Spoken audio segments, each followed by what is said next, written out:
xukuumadda Jamhuuriyadda Federaalka Soomaaliya maanta waxay magacowday guddiga doorashooyinka ee gobolada waqooyi Soomaaliya iyadoo la xeerinayo lana tixraacayo heshiiskii madaxda dawladda federaalka ee Soomaaliya madaxda dawladaha xubnaha ka dawladda federaalka ee Soomaaliya xukuumadda uu hogaamiyo ra'iisul wasaare Maxamed Xuseen Roble waxa ka go'an qabashada doorasho lagu qabto xilligeedii sida ku cad barnaamijka xukuumadda Jamhuuriyadda Federaalka Soomaaliya ay horgeysay baarlamaankuna waa ansixiyay magacaabiddu waxay u qoran tahay sida tan magacaabidda guddiga maamulka doorashooyinka xildhibaanada labada aqal ee ka soo jeeda Soomaaliland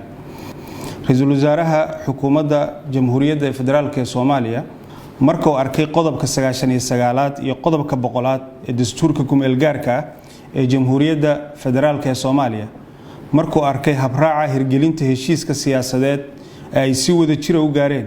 madaxda dawladda federaalka iyo madaxda dawladaha xubnaha ka dawladda federaalka 1 Oktoobar 2020 ee hagaya dhismaha guddiyada doorashooyinka dadban ee 2020-2021 marka uu arkay qodobka 3aad ee habraaca hirgelinta heshiiska siyaasadeed ee ay saxiixeen madaxda dawladda federaalka iyo madaxda dawladaha xubnaha ka dawladda federaalka ee Soomaaliya kaas oo qeexaya in guddiga maamulaya doorashooyinka Somaliland ay soo magacaabayso xukuumadda Jamhuuriyadda Federaalka Soomaaliya markuu la tashaday siyaasiyiinta ka soo jeeda gobolada waqooyi ee Somaliland qodobka 1aad magacaabid ra'iisul wasaaraha xukuumadda Jamhuuriyadda Federaalka Soomaaliya wuxuu magacaabay guddiga maamulaya doorashooyinka xubnaha labada aqal ee ka soo jeeda Somaliland magacyadooduna hoos ku xusan yihiin 1 Khadar Xariir Xuseen 2 Sundus Ibrahim Ali 3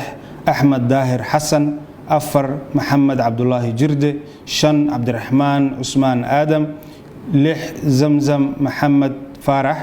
7 Najiib Xuseen Samaale 8 Khadar Cabdalle Aadan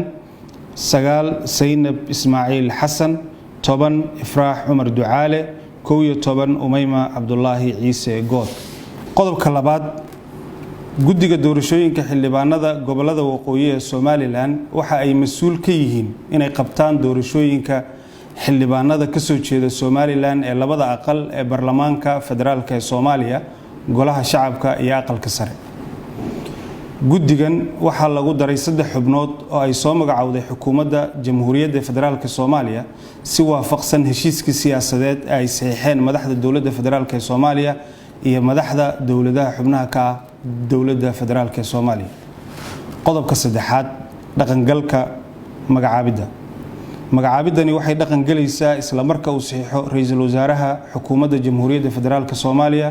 fulin wacan wabillahi tawfiiq